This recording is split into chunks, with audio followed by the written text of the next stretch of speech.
Ghost Song, and today I will be reading to you from Sticky Notes and Trinkets by RainbowStar_772. That's me!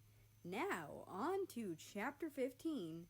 Rule number 8, Bastards are bastards.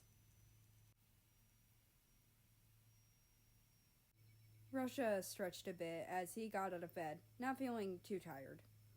And he yawned. Okay, so he was more tired than he thought.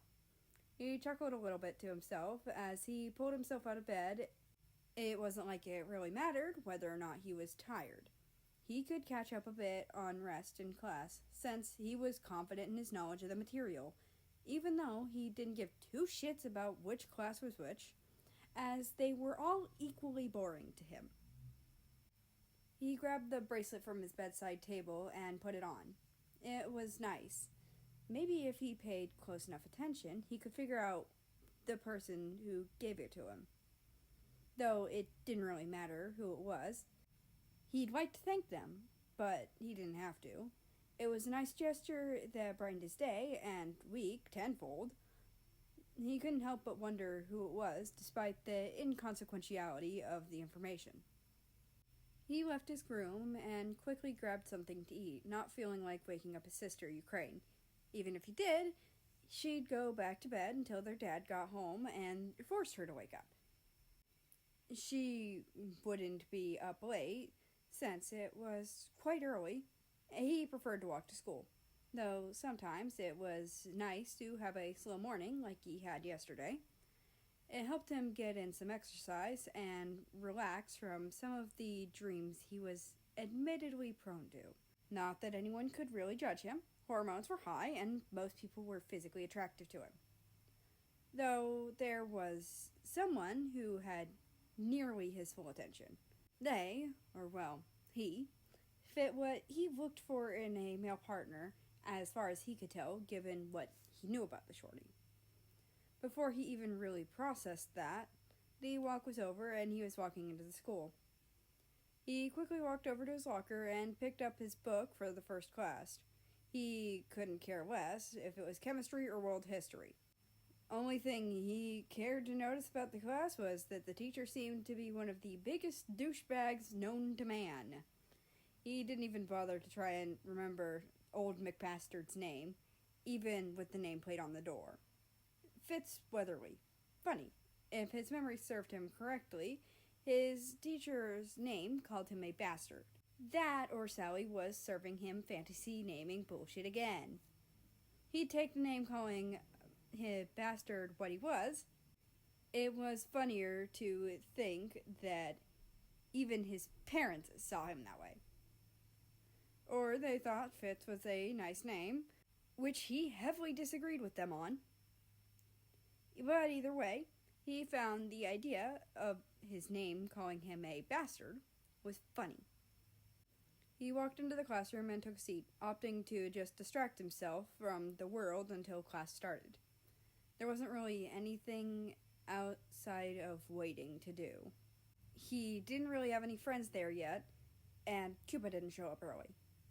Eventually, a few minutes before the bell rang, he saw America come in and then settle in a spot near him. His assigned seat, his mind easily supplied.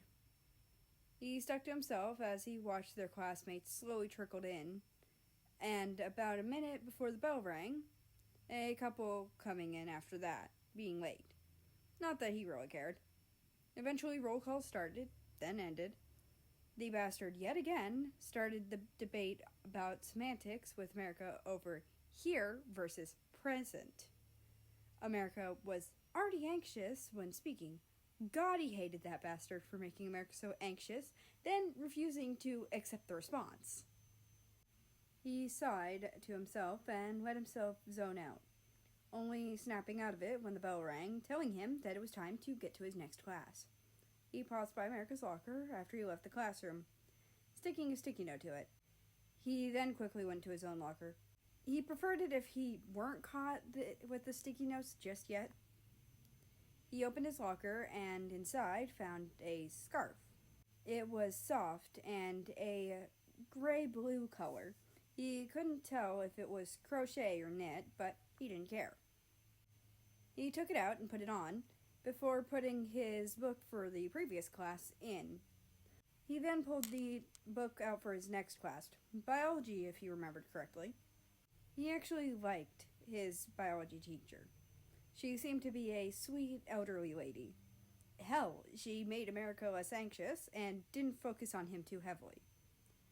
Her voice reminded him of his grandmother's. He felt a little nostalgic when he was actually tuned in. He shook his head and waited for the class to start, lightly tapping out a beat on the desk before he got an idea.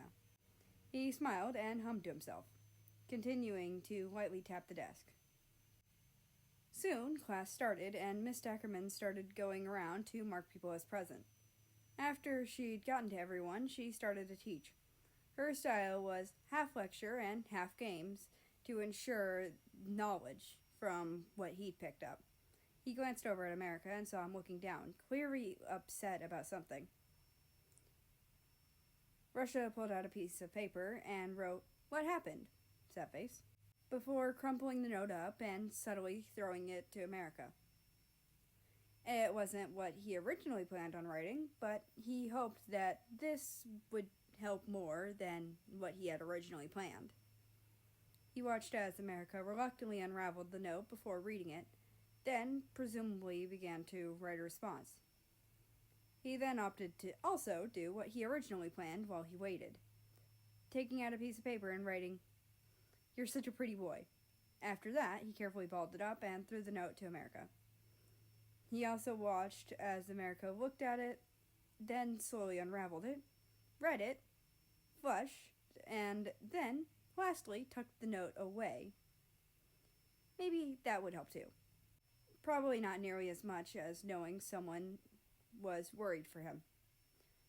It probably helped in its own way.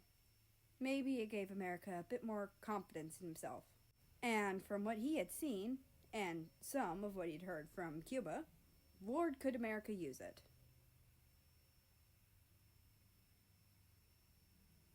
And that's the end of this chapter. I hope you enjoyed. Anyway, I'd like to invite you to join the Discord, which is linked down in the description below. That being said, I hope you have a nice rest of your day, night, or whatever it is for you.